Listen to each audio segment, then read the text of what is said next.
bienvenidos a la historia desconocida de Chile. Hoy nos encontramos en el Cerro Santa Lucía, también llamado Cerro Huelén.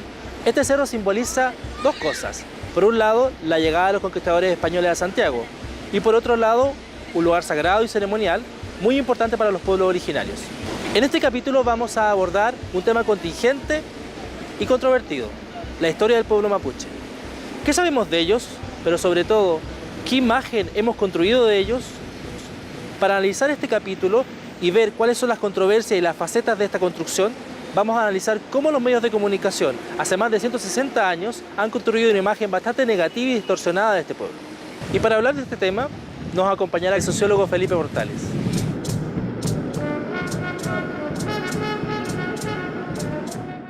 Bueno, Felipe, hay tantas cosas que decir del pueblo mapuche. Por ejemplo, pienso en su cosmovisión, en su costumbre y sobre todo en su conflicto con los españoles, ¿no es cierto?, 300 años de guerra y luego con el Estado chileno.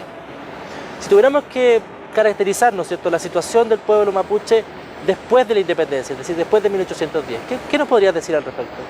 Efectivamente, el pueblo mapuche es un pueblo bastante particular porque no nos olvidemos que fue el único que resistió la dominación española en América, gracias a diversos factores, entre otros su carácter más democrático en el contexto de que la expresión pudiese tener, los hizo más resistentes, también factores geográficos, etc.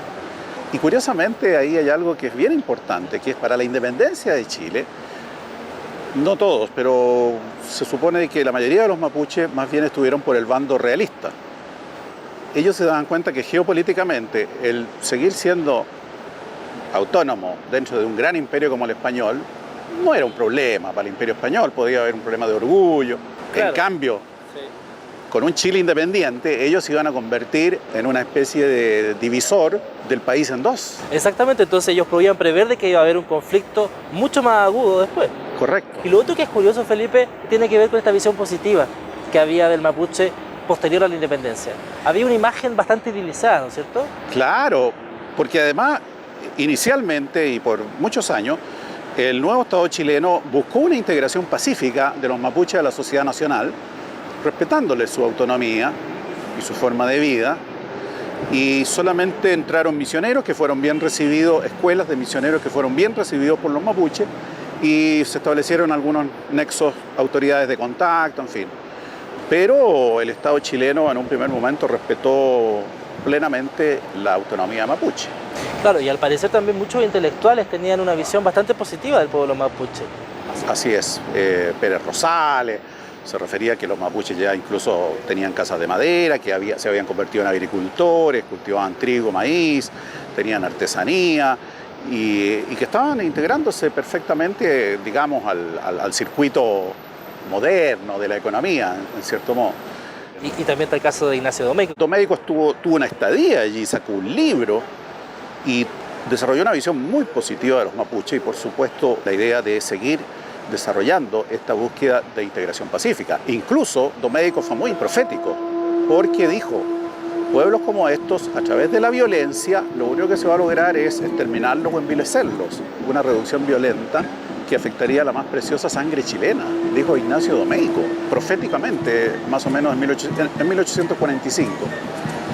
Y bueno, 15 años después empezó una vuelta de campana completa y un total cambio de las políticas del Estado chileno hacia los mapuches.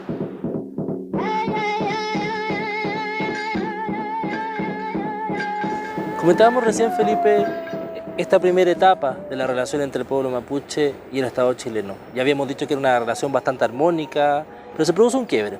¿Cómo explicaría ese quiebre? Hay varios factores. El principal es el económico, digamos. En el mundo empieza a haber una demanda de alimentos y sobre todo de trigo enorme con la revolución industrial y Chile empieza a experimentar un boom exportador de trigo impresionante. El precio de la tierra se va a las nubes, pero la oligarquía chilena ve que hay todo un territorio, entre comillas, vacío, que es la Araucanía, y la codicia empieza a ser gigantesca para apoderarse de ese territorio. Luego hay también factores políticos importantes. De partida, lo que ya mencionamos, la división de Chile en dos, era un problema, ciertamente. La incorporación de los mapuches autónomos a los bandos de la guerra civil que estaban en contra del gobierno central en 1851 y 1859. Y no es extraño que sea al mismo tiempo la ofensiva argentina para reducir, entre comillas, a los mapuches argentinos y la chilena. Entonces, claro, economía, por un lado, política y relaciones internacionales. Y hay otro tema político también muy importante, que es la proclamación de Aurélien Antoine, primero como rey de la Araucanía. Sí.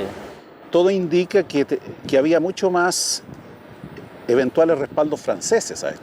Había toda una política de Francia hacia América Latina y, curiosamente, la expresión América Latina fue acuñada por los franceses. Exactamente, en esa época. En ese contexto hay un rol fundamental que va a jugar el Mercurio Valparaíso. Existe una campaña contra los mapuches que se empieza a ver y reflejar en sus páginas desde 1859 en adelante. Exactamente. El Mercurio Valparaíso era el principal diario del país, digamos. Representaba, intereses oligárquicos. Se empezaron a demonizarlos. Así como antes se los había descrito en términos muy favorables, ahora todo lo contrario, se los empezó a catalogar de salvajes, de fiera, de borracho. El 24 de mayo, por ejemplo, decía el Mercurio de Valparaíso, el araucano de hoy es tan limitado, astuto, feroz y cobarde, y al mismo tiempo ingrato y vengativo, como su progenitor del tiempo de Alonso de Ercilla. Y después, ¿no es cierto?, el 25 de junio de 1859 va a decir que el pueblo mapuche es una asociación de bárbaros, tan bárbaros como los pampas o los araucanos. Es decir, no es más que una horda de fieras que es urgente encadenar o destruir en el interés de la humanidad y en bien de la civilización. Súper fuerte. Absolutamente, eso es preparar un genocidio en el fondo. Y eso tuvo un efecto bastante rápido porque fue una campaña sostenida y que preparó los ánimos para este cambio de política en 180 grados. Luego van a haber una serie de leyes que van a ser la consecuencia, ¿no es cierto?, de esta campaña comunicacional. En 1866 se aprueba una ley por la cual se despoja a los mapuches de todo su territorio y se aprueba que se le van a dar algunos territorios de mercedes, de tierras para ellos, en reducciones. Y en 1868 se discute ya la ley operativa de aprobación de fondos para empezar la conquista militar. Y donde va a tomar la palabra un personaje muy importante en la historia de Chile, Benjamín Vicuña Maquena. ¿Qué nos dice sobre esta ley y este presupuesto militar para la Araucanía?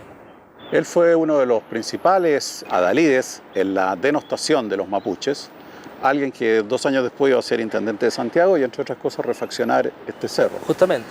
Los define como brutos e indomables, como enemigos de la civilización, como que no forman parte una raza que no forma parte del pueblo chileno. Es terrible las expresiones que usa Vicuña Maquena para apoyar esta ocupación militar.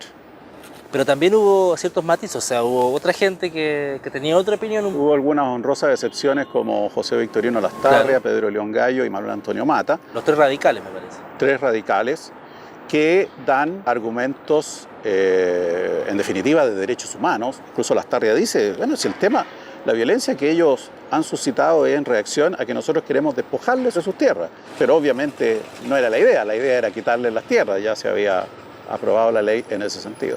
Pero uno también podría hablar de este concepto de pacificación de la Araucanía. Uno lo encuentra en los manuales, ¿no es un eufemismo finalmente? Absolutamente. El nombre de pacificación de la Araucanía encubre todo lo contrario. Una agresión y un despojo de sus territorios. Y fue hecho con la máxima violencia, considerando además que era un ejército moderno, de acuerdo a esa época, y gente que resistía con lo que podía, ¿no? Así que fue una virtual masacre. Se calcula que el 20% de ellos murieron, no solo como efecto directo de la matanza, sino que por enfermedades. Y fue un proceso que duró prácticamente de 1884 hasta 1929. Un proceso que fue también muy, muy cruento. Y al final se les quitó más del 90% de su territorio.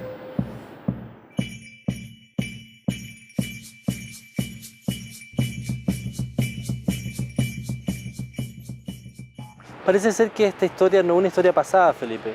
Hay un conflicto evidente, hay esa misma percepción un poco negativa de los medios de comunicación sobre los mapuches y también está el tema de la reivindicación de tierra. Habría una herencia, básicamente, ¿no? Por cierto, el problema mapuche continúa. Continúa porque no hemos resuelto esa herencia. Por un lado está lo que tú decías de los estereotipos que se le hacen al pueblo mapuche, que están en la cultura nacional y también en los medios de comunicación, que hoy día hablan de manera de criminalizar incluso la protesta mapuche. Y eso es en gran parte porque no conocemos esta historia. Entonces, como no la conocemos, entonces nos parece casi insólito que surja este conflicto como si surgiera de la nada. Y hay un problema básico de reivindicación de tierras de las cuales han sido despojados.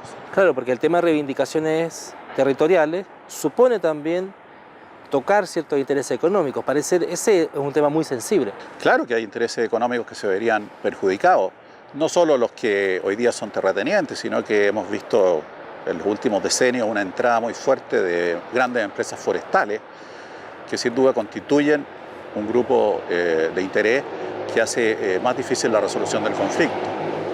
Además, yo creo que hay que tener en cuenta que todo el tema se complejiza mucho más cuando vemos que los terratenientes actuales de esos territorios, por cierto, no tuvieron ninguna culpa en el despojo de la tierra de los mapuches. Entonces, la resolución de la restitución de las tierras también tiene que contemplar los legítimos intereses de los actuales propietarios. Pero si ni siquiera tenemos conciencia del origen de este problema, mal podemos resolverlo.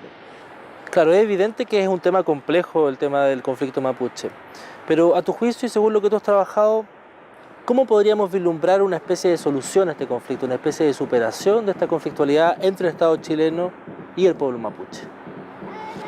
La pregunta del millón, ¿cómo resolver esto? Evidentemente que es un tema sumamente complejo, pero yo creo que al menos hay que contemplar ciertas bases absolutamente lógicas. O sea, esto tiene que abordarse primero con un conocimiento histórico lo más riguroso posible, que nos falta absolutamente. Segundo, tiene que haber una solución enfrentada, digamos, entre comillas, de común acuerdo. O sea, tiene que ser el Estado chileno y las organizaciones representativas del pueblo mapuche que se sienten a conversar a fondo. Ahí hay una base también de partida para poder implementar políticas de fondo que ayuden a solucionar este tema tan complejo y tan importante para el futuro de nuestro país.